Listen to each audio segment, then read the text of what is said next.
électorale. Alors vous parlez de la légitimité de ce Conseil. Il y a justement un scandale de corruption qui éclabousse 3 de ses 9 membres, accusés d'avoir voulu extorquer le directeur d'une banque.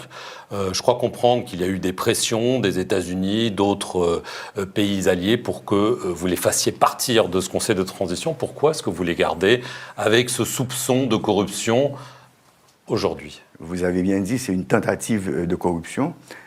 Ils sont devant la justice.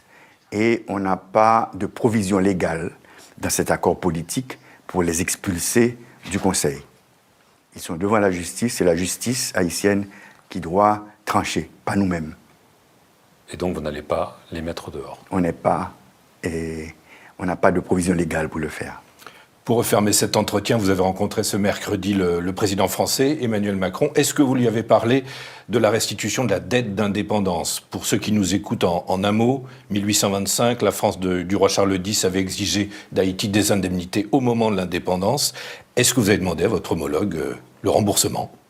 Ce n'est pas moi qui ai demandé, c'est lui qui a commencé à parler de la restitution. Et qui vous l'a proposé? Et de la réparation. Et il a dit que le 17 avril, qui marquera le bicentenaire de cette rançon, il va faire une déclaration. Et vous pensez que ce sera une déclaration dans le sens d'une restitution? On parle de 525 millions d'euros. On n'a pas parlé d'argent, on a parlé de principe, d'une déclaration et qu'on va voir ensemble. Donc les relations sont bonnes aujourd'hui avec le président français? Sont très bonnes et très cordiales. Vous avez oublié les mots lâchés en novembre dernier qui s'adressait aux membres du Conseil présidentiel de transition? On n'en a pas parlé et je pense que ce n'était pas de bon ton d'en parler. Merci, Monsieur le Président. Merci. Et merci.